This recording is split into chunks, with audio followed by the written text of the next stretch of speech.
Good morning class. मैं प्रियम sir. Class 10th में आज आपका टॉपिक जो चल रहा है चैप्टर, उसके आगे का जो टॉपिक है वैद्युत आवेश, इलेक्ट्रिक चार्ज। भैया बहनों, इसमें आप पहले थोड़ा सा पास्ट का देख लीजिए कि पहले कैसे आवेश शब्द को परिभाषित करते थे, कैसे डिफाइन किया जाता था, आवेश शब्द का मतलब क्या होता है। देखिए यहाँ पे जो आया है वैद्युत आवेश, आवेश शब्द का मतलब ये हुआ, अगर हम इसको सामान्य शब्दों में समझते हैं तो जैसे कोई आपके पास मटेरियल है, छोटा सा कंडक्टर है, कोई मटेरियल है, अगर आप उसको रगड़ते हैं किसी चीज़ से तो उसके अंदर एक प्रॉपर्टी उत्पन्न होती है, एक गुण आ जाता है, और वो ऐसा गुण है कि जो लाइट पार्टिकल्स होते हैं, छोटे छोटे जैसे कण होते हैं, कागज़ के टुकड़े होते हैं, उनको ये अपनी ओर खींच लेती है। तो कहने का मतलब ये हुआ कि जो खींचने का गुण आ जाता है, अगर हम दो मटेरियल को आपस में रगड़ दें और फिर उसके बाद अगर हम कोई छोटे छोटे कागज़ के टुकड़े हैं, लाइट पार्टिकल्स हैं, उसके पास उसको लेके जाते हैं तो वो अट्रैक्ट होते हैं। ये डे टू डे लाइफ में आप अपने घरों में भी देखते हैं, कंघा वगैरह होता है, कंघे वगैरह को अगर आप बाल से रगड़िए, या स्केल होता है, स्केल को आप बाल से रगड़िए, फिर उसके बाद छोटे छोटे कागज़ के टुकड़े को उसके पास लेके जाइए तो वो कागज़ के टुकड़े क्या होते हैं, उसकी तरफ अट्रैक्ट होने लगते हैं ना। तो कहने का मतलब ये हुआ इलेक्ट्रिक चार्ज या आवेश का मतलब सामान्य शब्दों में कि किसी लाइट पार्टिकल को अपनी ओर खींचने की एक प्रॉपर्टी है, ये एक गुण है। हम लोग कहते हैं कि ये जो मटेरियल जिसको आपने रगड़ा था ये आवेशित हो गई है, दिस इज चार्ज। ठीक है, ये चार्ज हो गई है। अब पास्ट समय में, पहले के समय में कैसे हम इसको एक्सप्लेन करते थे, तो उसके लिए एक्सपेरिमेंट पहले से ही बुक में दे रखा है। जैसे उसमें ये बताया गया है कि जैसे हमारे पास ये कोई कांच की छड़ है, एक कांच की छड़ है, अगर हम उसको किसी कॉटन के कपड़े से, रेशम के कपड़े से अगर रगड़ते हैं तो उसमें एक गुण उत्पन्न होगा।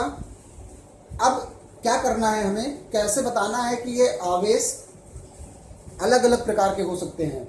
आवेश अगर हुआ है, ये बॉडी अगर आवेशित हुई है, तो चार्ज अगर हुई है, तो इसके कितने प्रकार हो सकते हैं।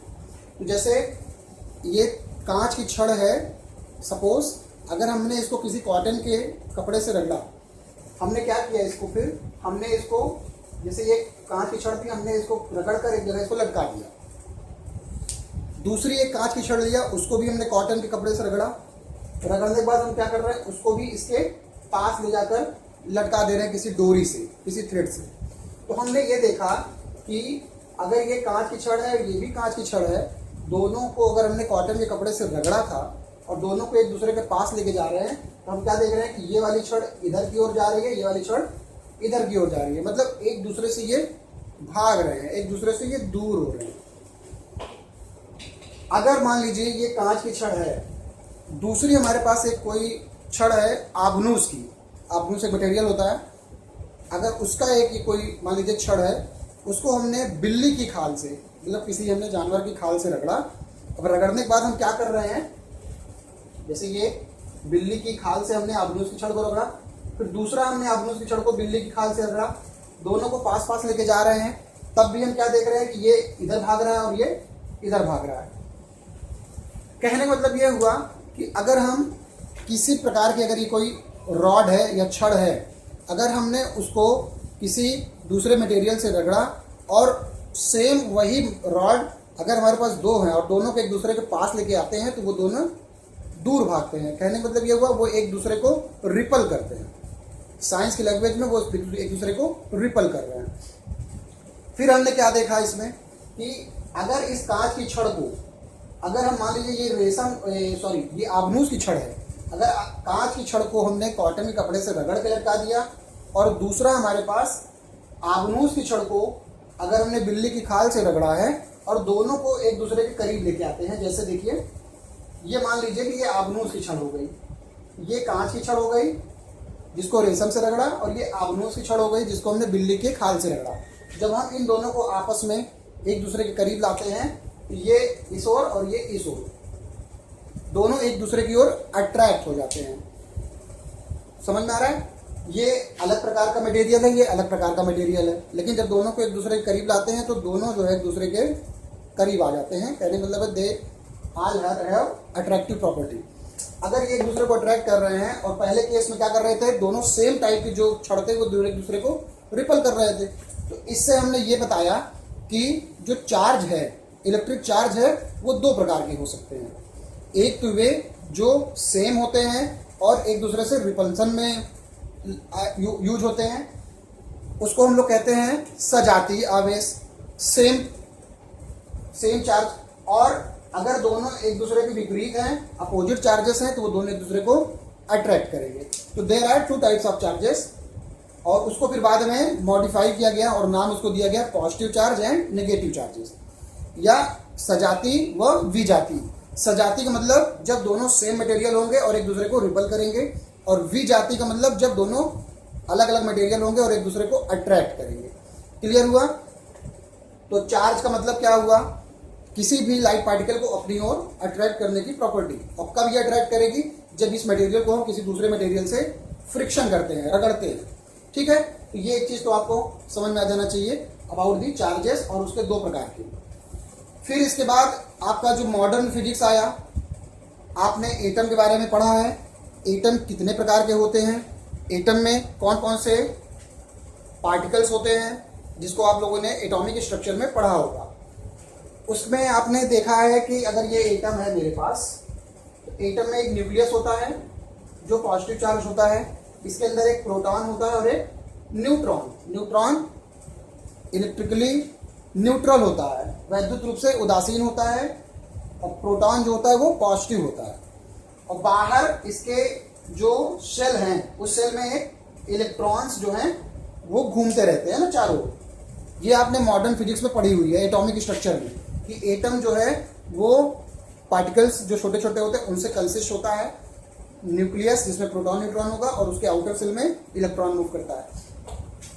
अब अगर हम किसी भी तरह से, चाहे रगड़ के चाहे हीट करके, अगर हम यहाँ के इलेक्ट्रॉन को बाहर कर दें, मान लीजिए इस इलेक्ट्रॉन को मैंने बाहर कर दिया, अगर इलेक्ट्रॉन यहाँ से बाहर हो गया तो जो एटम पूरी तरह से बचा है, जो एटम बचा, मान लीजिए ये आपका एटम है, ये पूरा एटम है, ठीक है, ये पॉजिटिवली यहाँ पे न्यूक्लियस है। अगर हमने इलेक्ट्रॉन को यहाँ से बाहर कर दिया तो इसका मतलब ये हुआ कि ये जो एटम बचा है वो हो गया पॉजिटिवली चार्ज। इलेक्ट्रॉन निकल गया तो बचा कितना, टोटल पॉजिटिव बचा, तो इसको हम लोग कहते हैं कि ये पॉजिटिव चार्ज हो गया, धन आवेशित हो गया। ठीक है, इलेक्ट्रॉन को निकल जाना।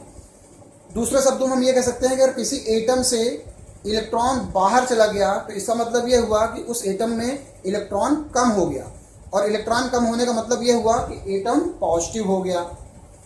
अगर बाई चांस हम इस इलेक्ट्रॉन को जो इसके अंदर था उसको हम निकाले नहीं, बाहर से और किसी मेथड के टेक्निक के द्वारा हम इस, यहाँ पहले से इलेक्ट्रॉन था, हम इसको और इलेक्ट्रॉन दे दें और इलेक्ट्रॉन इसको मिलता जाए, तो क्या होगा कि इस एटम में इलेक्ट्रॉन्स बढ़ जाएंगे, इलेक्ट्रॉन्स की संख्या बढ़ जाएगी।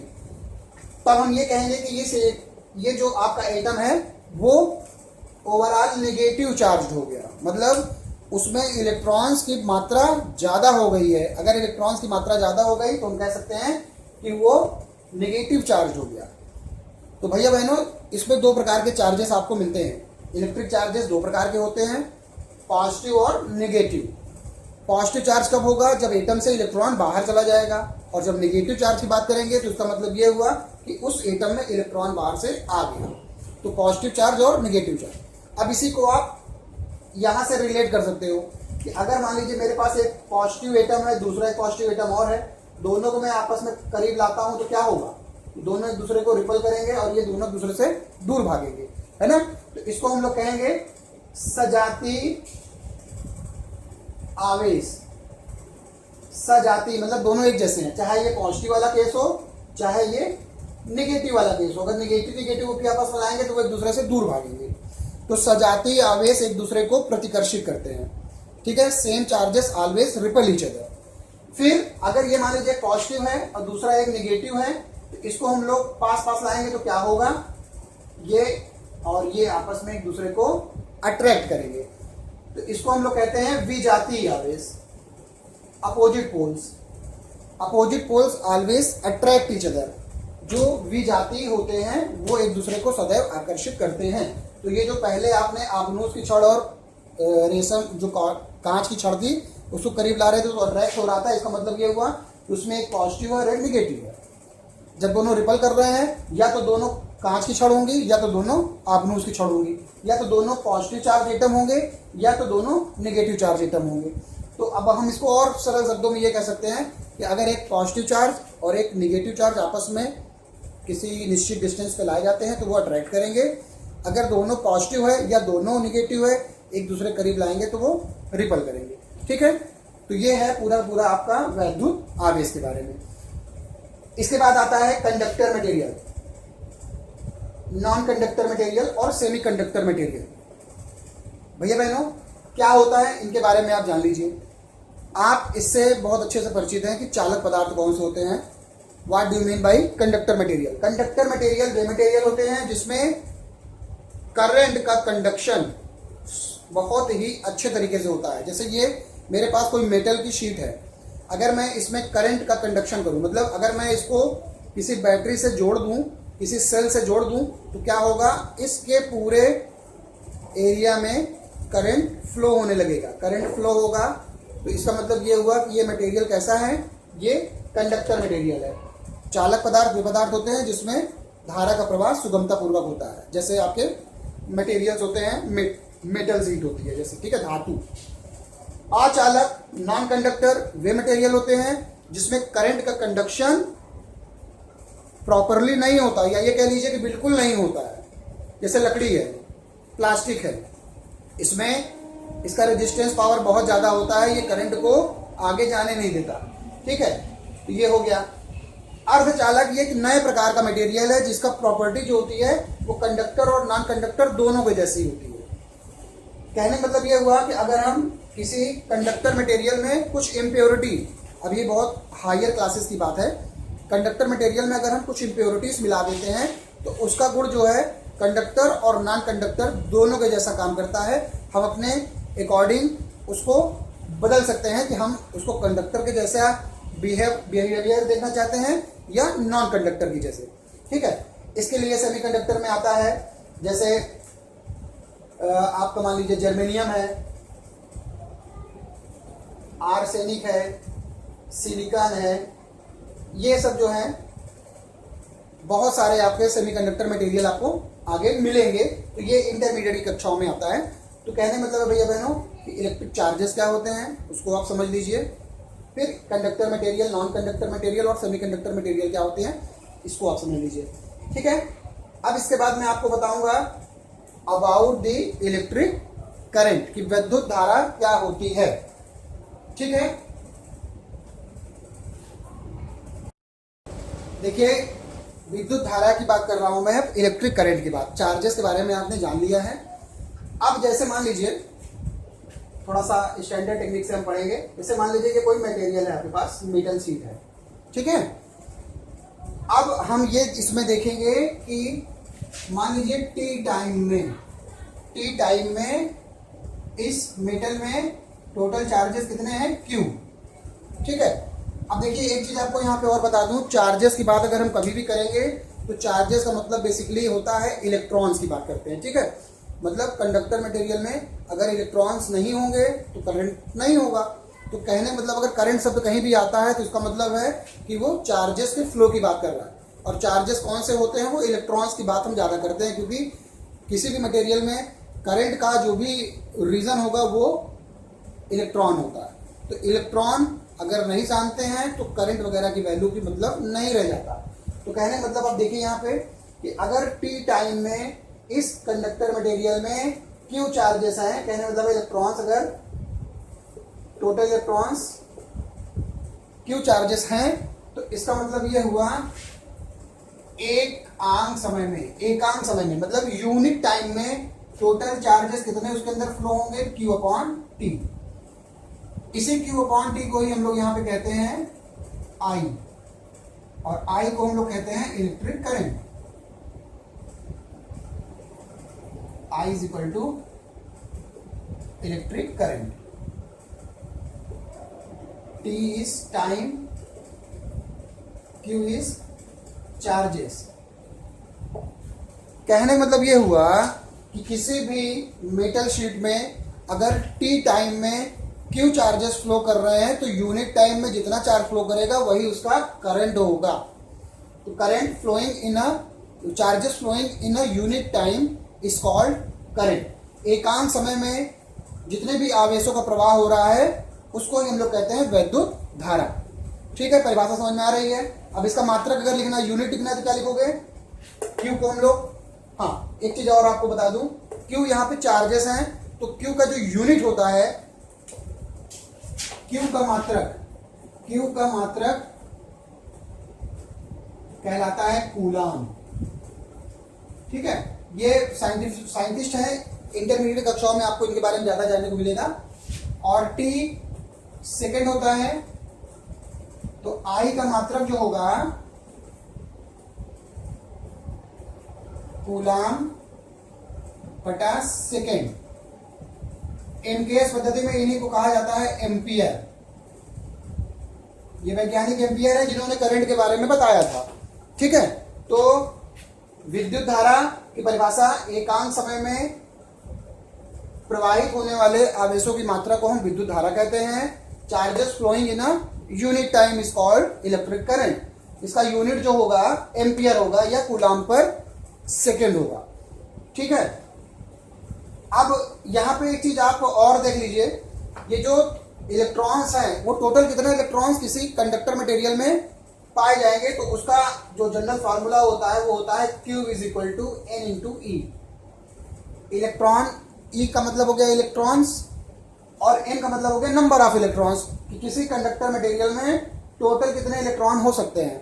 अब उसकी वैल्यू कितनी आएगी, संख्यात्मक मान उसका कितना आएगा, वो डिपेंड करता है कि हम एक कूलाम के लिए कितना निकालते हैं। अब यहाँ पे N इंटू ई, की जो वैल्यू होती है वो होती है 1.6 इंटू 10 की पावर माइनस 19 कूलाम। ठीक है, इसको आप जान लीजिए, ये न्यूमेरिकल में आपको इसकी जरूरत पड़ेगी। तो भैया बहनों, ये पूरी की पूरी बात आपकी हो गई विद्युत धारा के बारे में। अच्छा, विद्युत धारा का मापन किससे होता है, कैसे हम करंट को मेजर करते हैं।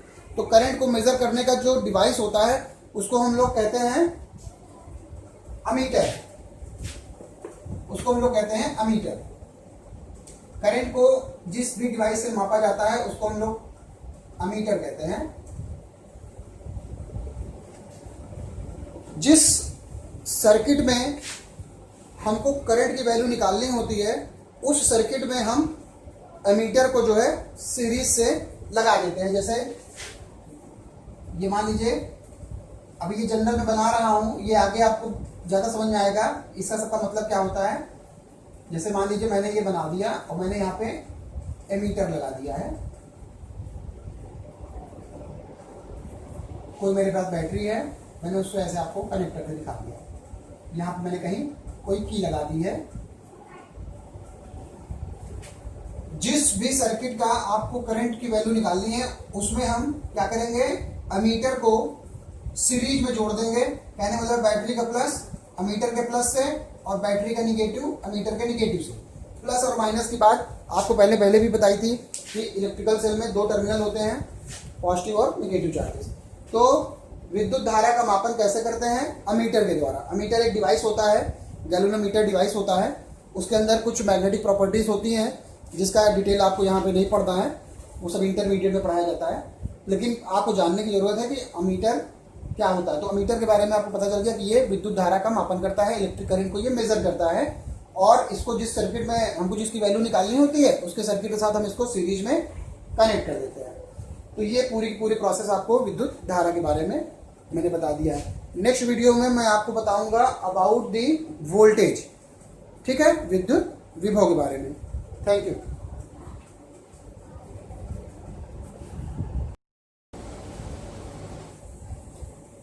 भैया बहनों देखिए, अगला हेडिंग है आवेश के कारण विभव, पोटेंशियल ड्यू टू चार्ज। इसका मतलब क्या है, बहुत ही अच्छे से समझना है इसको।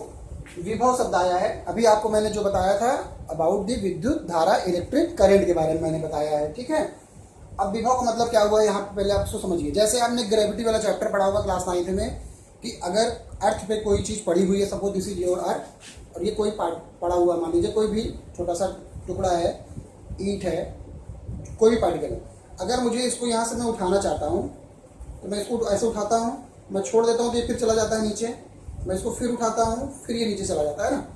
इसका मतलब अगर हम इसको साइंटिफिक तरीके से समझना चाहें तो इसका मतलब ये हुआ कि ये बॉडी अर्थ से ड्यू टू ग्रेविटी या एक्सेलरेशन ड्यू टू ग्रेविटी, उसके कारण ये यहाँ पे पड़ी हुई है। अगर हम इसको उठाना चाहते हैं तो इसका मतलब ये हुआ कि हम ग्रेविटी के अपोजिट इसको उठा रहे हैं, तो हम ग्रेविटी के अपोजिट वर्क कर रहे हैं। वर्क करने मतलब ये हो मैं इसको ऐसे खींच रहा हूँ, जैसे मैं छोड़ूंगा वैसे ही नीचे चला जाएगा।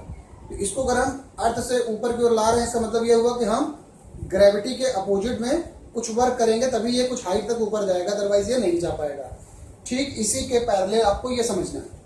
देखो जैसे अब मैं आपको इसको दूसरे तरीके से समझा रहा हूँ। जैसे मान लीजिए मेरे पास कोई चार्ज मटेरियल है, ठीक है, चाहे इलेक्ट्रॉन है या प्रोटॉन है, व्हाटएवर, मैं मान लेता हूँ ये मेरे पास एक चार्ज मटेरियल है। अब इसकी एक प्रॉपर्टी और होती है जिसको हम लोग कहते हैं इलेक्ट्रिक फील्ड। मतलब क्या हुआ, जैसे देखिए ये चार्ज मटेरियल है, इलेक्ट्रिक चार्ज है। अगर ये चार्ज मटेरियल है तो इसके चारों ओर एक फील्ड जनरेट होती है। फील्ड जनरेट होने का मतलब ये हुआ कि हर, जैसे आप ग्रेविटी वाला शब्द पढ़ रहे हैं कि कोई चीज़ अगर आप छोड़ देंगे तो वो सीधा पृथ्वी पर गिरता है। इसका मतलब क्या हुआ कि अर्थ के पास ग्रेविटी का पावर है, ग्रेविटेशन फोर्स इसको हम लोग कहते हैं। वो क्या करता है कि उसका जो है बहुत बड़े रेंज में ग्रेविटी का पूरी की पूरी तरह से फील्ड है, जिसके अंदर अगर कोई भी मटेरियल होगा वो सीधा अर्थ के पास जाके गिरेगा। तो वैसे ही ये कोई चार्ज, अगर मान लीजिए हमारे पास चार्ज पार्टिकल है तो इस चार्ज पार्टिकल का उसके चारों ओर का एक रेंज होता है, बहुत बड़ा रेंज होता है, जिसमें क्या होता है कि अगर कोई मान लीजिए दूसरा चार्ज मटेरियल हम लाते हैं, अगर दोनों सेम है, अगर ये प्लस है ये प्लस है, तो ये वाला चार्ज मटेरियल, अभी हम इसके फील्ड की बात नहीं कर रहे हैं, हम ये बता रहे हैं आपको कि ये एक ऐसा मटेरियल है जिसका फील्ड है। इसका भी फील्ड होगा लेकिन हम इसके फील्ड की बात अभी नहीं कर रहे। अगर इसके फील्ड में अगर ये आ जाएगा तो इस पर एक फोर्स लगने लगेगा। वो फोर्स अगर ये प्लस है ये प्लस है तो ये क्या करेगा, इसमें इस प्रकार का फोर्स लगाएगा कि ये इसके फील्ड से बाहर चला जाएगा। अगर ये निगेटिव होता तब भी इसकी वजह से इस पर एक फोर्स लगेगा और वो क्या करेगा, इसको अपनी ओर अट्रैक्ट करेगा। ठीक है, इसका भी अपना फील्ड होगा। अब इसके फील्ड के अकॉर्डिंग ये इसके तरफ अट्रैक्ट हो सकता है, ये तो रिपेल हो सकता है। तो कहने मतलब है अगर आपके पास कोई चार्ज मटेरियल है तो उसका अपना एक फील्ड होता है। ठीक है, अब मैं जो कह रहा हूं उसको समझिए। जैसे मेरे पास अगर ये कोई चार्ज पार्टिकल है, मैं इसके फील्ड में यहां पे कहीं पे कोई दूसरा चार्ज पार्टिकल है, मैं इसको जनरल ले रहा हूं। अगर मैं इस चार्ज पार्टिकल को इसके करीब लाना चाहूं तो ये क्या करेगा, अगर दोनों सेम पोल के तो ये इसको रिपल करेगा, इसको पीछे की ओर भेजेगा, है ना। मैं फिर इसको लेके आता हूं, फिर ये इसको रिपल कर रहा है। तो इसका मतलब ये हुआ कि अगर मैं किसी चार्ज पार्टिकल को कहीं दूर से किसी दूसरे चार्ज पार्टिकल के रेंज में लाना चाहता हूं तो मुझे इस जो इसकी फील्ड है, इसके फील्ड के अपोजिट कुछ वर्क करना पड़ेगा, जिसकी वजह से ही ये यहां पे आ पाएगा, अदरवाइज ये अंदर नहीं आ पाएगा। कहने मतलब यह हुआ कि मैं चार्ज पार्टिकल को अंदर तभी ले जा पाऊंगा जब मैं इसके जो भी इसकी प्रॉपर्टी है, जो भी इसका इलेक्ट्रिक फील्ड है, उसके अपोजिट में मैं कुछ वर्क करूं। मैं इसको जबरदस्ती इसके अंदर लेके आऊंगा तभी ये आ पाएगा, अदरवाइज ये नहीं आएगा। तो पोटेंशियल का मतलब यहां पे यही हुआ कि कोई आपके पास चार्ज मटेरियल है, उसको अगर आप अनंत से, इनफाइनाइट से लेकर किसी रेंज तक लाते हैं तो वो जो लाने का किया गया जो वर्क है, that work is called potential. और इसको हम लोग मैथमेटिकली बोलते हैं V is equal to W upon Q. कहने का मतलब है कि अगर हम यूनिट चार्ज को या कह लीजिए क्यू चार्ज को इनफाइनाइट से किसी दूसरे चार्ज के रेंज में लाते हैं तो जितना हमने वर्क किया वह वर्क और जो चार्ज पार्टिकल को हम ला रहे हैं उसका जो रेशियो होता है, दैट रेशियो इज कॉल्ड विभव, पोटेंशियल। ठीक है, तो किया गया कार्य वह आवेश की मात्रा का जो अनुपात होता है उसको ही हम लोग कहते हैं विभव, वैद्युत विभव या सिंपल विभव। ठीक है, अब देखिए वर्क का यूनिट आप जानते हो जूल होता है, और अभी मैंने चार्ज का बताया है कूलाम, तो कूलाम हो गया ये। तो पोटेंशियल का जो यूनिट होगा, unit of potential, unit of potential joule पर कूलाम, या इसी को कहा जाता है, वैज्ञानिक वोल्ट ने इसके बारे में बताया था, तो उसको वोल्ट कह देते हैं। ठीक है, ये एमकेएस पद्धति में इसका यूनिट हो जाएगा।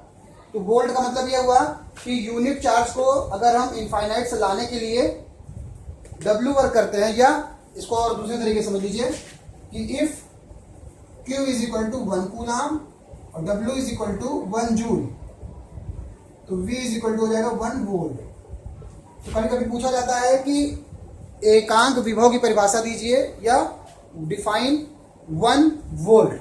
तो 1 वोल्ट का मतलब ये हुआ एक यूनिट चार्ज, अगर मैं इनफाइनाइट से यूनिट चार्ज को किसी रेंज में लाना चाहता हूं, तो मैंने अगर 1 जूल कार्य किया, मेरे द्वारा जो भी वर्क किया गया, that work is 1 joule, then its potential will be 1 volt.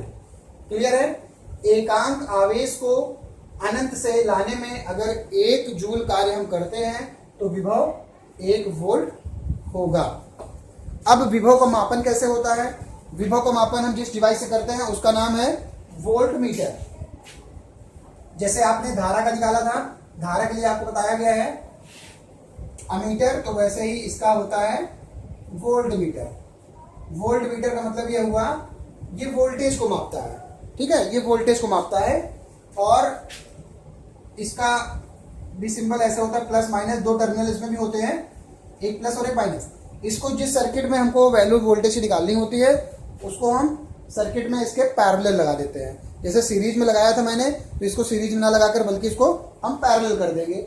ठीक है, उसको हम इस सर्किट से आपको अगले वीडियो में एक्सप्लेन करेंगे। इसके बाद एक पॉइंट और आता है इसमें, वोल्ट का ही डेफिनेशन आगे बदल के दूसरे शब्दों में आता है विभवांतर या potential difference. Potential difference, potential difference मतलब यह हुआ कि अगर हम चार्ज को इनफाइनाइट से लाना चाहते हैं, और इनफाइनाइट से लाने पर मान लीजिए ये पॉइंट बी है, ये पॉइंट है, एक जैसे चार्ज को हम यहां से लाए यहाँ पे, अब हम चार्ज को यहां से यहां भी ले जाना चाहते हैं, तो एक पॉइंट से दूसरे पॉइंट तक ले जाने में जो भी हमने वर्क किया, that work is called potential difference, VA minus VB। मतलब इसमें 2 पॉइंट्स आ जाते हैं, बाकी चीजें सेम है कि अगर हम एकांक आवेश को एक बिंदु से दूसरे बिंदु तक ले जाने में जो भी कार्य कर रहे हैं उसका अनुपात जो होता है वो विभवांतर कहलाता है। ठीक है, तो भैया बहनों ये पूरा आपको जो मैंने बताया है विभव व विभवांतर के बारे में, आप अपनी कॉपी में लिख लीजिएगा। कोई कंफ्यूजन होगी तो आप मुझे मैसेज कर दीजिएगा, मैं आपको बाद में फिर से एक्सप्लेन कर दूंगा। ठीक है, थैंक यू।